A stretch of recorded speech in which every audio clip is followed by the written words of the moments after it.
Thank you, Laura, for that nice introduction.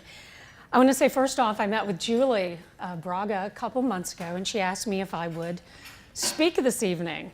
And I said, well, that's an honor that you asked me to do this, but I'm not so sure I'm the right person. I live here locally. I've been very lucky. Florida Today has followed my story pretty much from inception up to present. And I said, I'm afraid people will be a little bored. I know that girl's story, and she's telling me again. And Julie said, Lisa, nobody knows your story, and who reads Florida Today anyway? Okay, in fairness, Julie didn't say that. It was just a great joke. Okay. We love Florida Today. Okay, with that said, I know, that's why. It was totally a joke. It was a joke. Is anybody here from Florida Today right now? Okay, good. With that said, they are? Okay. Many, not all of you, know how I came to create the shower shirt product and why. It was created from a huge need after I was diagnosed with breast cancer and underwent mastectomy surgery. Though most of you wouldn't know that long before the shower shirt, I was a health and medical television reporter in the Orlando TV market with Channel 13, Local 6, and America's Health Network. Because of that history, I love the art of building stories. We're essentially a product of our experiences, both good and bad. Therefore, we're a product of our story. So I think it's only important that I tell you a little bit about my personal story long before the shower shirt story began.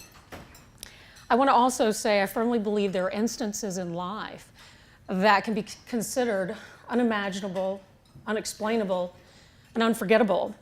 I have two of those experiences thus far in my 49 years of life. I do want to preface that. I just turned 49 last week, so I'm barely 49, or I'm 48 in 372 days.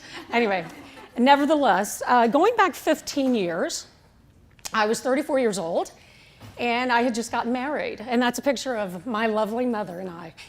And my parents were very happy. Finally, at 34, they got rid of me. Unfortunately, sadly, that's the last time I saw my mother. She died in a car accident within 2 weeks of the time I got married. I'll never forget that day. It was a cold, cloudy Midwest winter day, and my mother pulled out in front of a student who was driving home to visit his parents for Christmas break. And his small car T-boned her very large SUV. She was ejected from the vehicle. It broke her collarbone, and she was dead on scene. She was 60 years old. She died on her birthday. I can tell you at 34 years old, I realized that life can change in the blink of an eye. More importantly, that, my friends, is an example of something that's unimaginable, unexplainable, and unforgettable. I was severely confused, obviously traumatized, and had an overwhelming feeling of helplessness and a loss of control, because I could do nothing over my mother's death or the accident that caused her death. I never felt that way again until 8 years later when I was diagnosed with breast cancer. Once again, I felt traumatized. I was obviously in shock and had an overwhelming feeling of helplessness and a loss of control.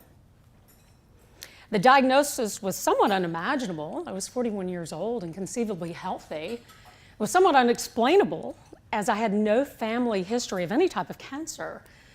Not to mention those words, "you have breast cancer," is unforgettable for many reasons. Within a week of that breast cancer diagnosis, I had seen multiple physicians giving me multiple pieces of advice. My choices were essentially a lumpectomy, a less aggressive approach, a lumpectomy with chemo-based radiation, or the more aggressive approach, which was a bilateral mastectomy. I quickly knew I did not want this disease to affect my life any longer than it had to. And I knew if I had only gone with the less aggressive approach of a lumpectomy, I would always be concerned that the cancer would come back. And every morning I had to take that little pill titled tamoxifen would remind me I had breast cancer. So I was leaning much more towards the more aggressive, what I term as breast amputation at this point. In the meantime, what I was quickly learning is everyone has to do what is psychologically acceptable to them. What might be psychologically acceptable to one person is not always psychologically acceptable to another. You can have a dozen physicians and they can be telling you all the evidence-based medicine, but ultimately you have to take steps based on that breast cancer diagnosis in what is psychologically acceptable to you. I remember having a long conversation with my aunt who's here, Aunt Faye, the one that doesn't look a day over 50.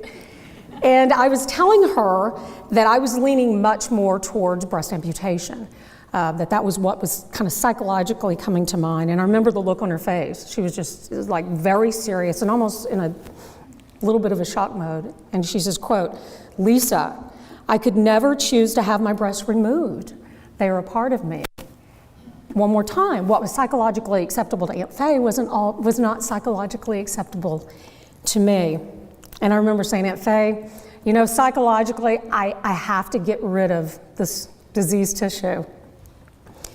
Psychologically, I've never really cared for my breast in the first place." And to be perfectly honest, psychologically, I'm much more emotionally connected to my hair than that of my breast. So if something's gonna go, it's gonna be the breasts every time. So within a couple of weeks, I'd gone through that bilateral mastectomy. Of course, I woke up in massive pain, 8 hours of surgery, anybody here that's gone through it. And when I got out of the hospital bed, I had these nice little surgical drains. How many I know Bonnie's familiar. How many here are familiar with these drains? Oh gosh, a lot. Congratulations, you guys. I mean, you're here. I should have said that in the beginning. These are post-surgical drains. I had 3 on each side. And so I'm, walking around like this, and I said, "Doctor, when can I take a shower?" He said, "Oh, you can't shower until those drains are removed." And I said, "Well, when will that be?" And he said, 2 to 3 weeks. And of course, the obvious question, why? He said, essentially what comes out of the drain, the tap, is not sterile. There's bacteria, pathogens in tap water. We drink filtered water every day for that reason. Essentially, with these drains being sutured into your armpit, if water were to get inside those sutures, it would increase your chances of an infection, a waterborne illness. And that could be devastating to the reconstruction process, so you can't shower. So I thought, okay, I'll go home and start looking for some kind of water-resistant product. It was amazing, nothing existed. I began calling other people, friends, acquaintances that had had breast cancer, some of the ones I talked to about the psychologically acceptable. And I said, "What did you do? How did you shower?" And they said, "Oh, put a trash bag on." And they said, "It doesn't work very well, but at least," I know she's laughing. I know, I know. If you've not gone through it, you don't understand. And it's only funny later. And so I said, "A trash bag." And she said, "Lisa, psychologically, you feel better because you get in the shower with a trash bag, but it doesn't work, but just try it." So I literally got in the shower with a trash bag. My Aunt Faye was there one time. And I'm sitting here. Of course, I still have my drains and the mic. Sorry, I'm beating you guys up. And I'm like this, and my drains are coming out of my body. And I kept thinking, women have been going through mastectomy surgery in this country alone for 75 years. I know that. I was a health and medical reporter. And I kept thinking, why isn't there a product to protect me? Of course, my next thought, how many men are in the audience? Besides my good friend Doc McGahee. Is he the only one? Oh, 2. 3, 4, sorry guys. So my next thought was, there's probably a bunch of men running those mastectomy garment companies. They don't understand the insatiable lust women have for showering, because some of them are kind of gross. They don't shower much. And so anyway, I was, sorry guys, I'm sure you showered today. So anyway, I couldn't believe it. So over the next few weeks, I was in and out of the shower many times with a trash bag. Over the next year, during the world of creating the shower shirt, I had multiple complications. I ended up with 2 hospital-acquired infections. I won't mention the hospital this evening. I had ended up with 7 surgeries and 4 months of hyperbaric treatment. I think the complications from my breast cancer kept me focused on the shower shirt project. Those surgeries, the doctor would say, "Lisa, you're going to have another surgery. You're going to have another drain." I'm like, that's okay. I have a prototype coming from the manufacturer. I'll be just fine. I'm creating a shower shirt product. So, this project became my cathartic project to keep me focused on something besides feeling sorry for myself. And every day I missed my mother, and I was so mad at her because she wasn't there to go through this with me. Though every day I felt her presence, I would hear this voice, Lisa, keep doing what you're doing. I don't know what I'm doing, laying in bed infected. Lisa, keep doing what you're doing. On those days when I was so depressed and had so much anxiety and was so fearful and so sick, I would hear that voice, Lisa, keep doing what you're doing. The fact of the matter is, that voice helped me focus on maintaining the strength and perseverance to keep this project moving forward. And the fact of what I just might gain in trying to help future breast cancer patients. The shower shirt process began in July 2009, essentially, just 10 days after I was diagnosed with breast cancer. And after a year and a half, we went on the market.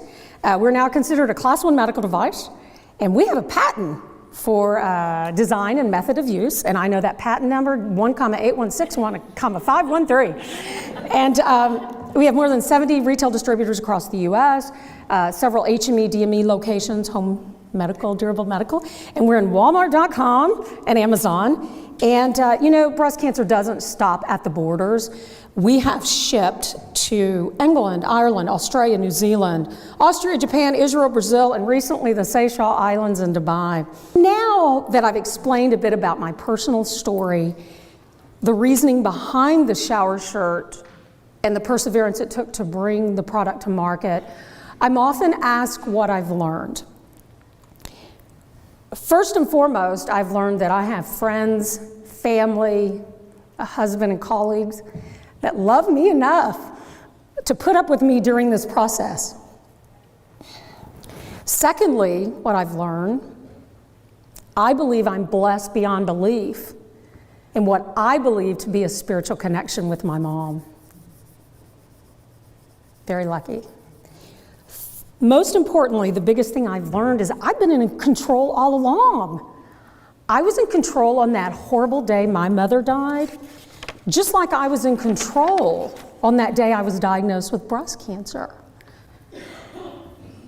I may not have been in control of my unfortunate circumstances, but I was in control as to how I reacted to those circumstances and the subsequent steps I took to make sure those circumstances did not destroy my spirit, while also taking steps to produce some type of positive outcome and learning experience for my own well-being. A quick sidebar before I close. My husband and I were watching the movie The Help a while back. Are you guys, anybody in here familiar with The Help? Yeah, set in the 50s, Jackson, Mississippi. And towards the end of the movie, the mother and the daughter were speaking. And the mother said to her daughter, I think courage skipped a generation in my family, and I'm so proud of you that you had the courage to write this book. A few days later, I was on some kind of rampage about the shower shirt. I hated it, I quit, I don't like this child anymore because it's become somewhat of a child. And my husband sat there and he smiled, he says, you can't quit now, Lisa. And he began talking about this movie. And he said, Lisa, I'm proud of you, you have courage. And most people would not have the courage you've had in creating this product. Though I didn't know your mom, I believe she would be very proud of you, knowing you've had the courage to do what you've done. My first thought was, do I have the coolest husband ever to have said something like that?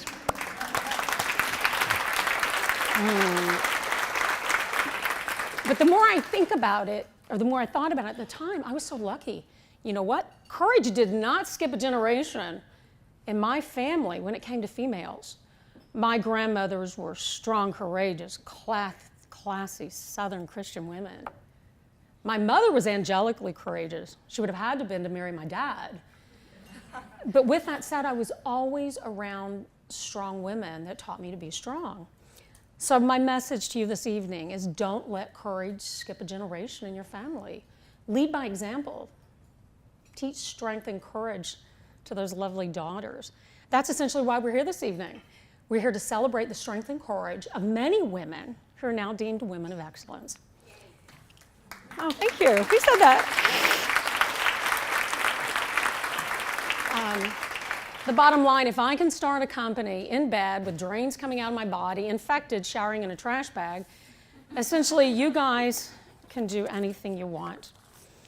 In closing, I never wanted breast cancer to define my life. I wanted it to only refine my life. Think about that during your next trial and tribulation. Think about, how can I make sure this issue doesn't define my life and only refine it? And how can I learn from this adversity, ultimately to help others? As Sir Winston Churchill so eloquently said, we make a living out of what we make, but ultimately we make a life out of what we give. Thank you.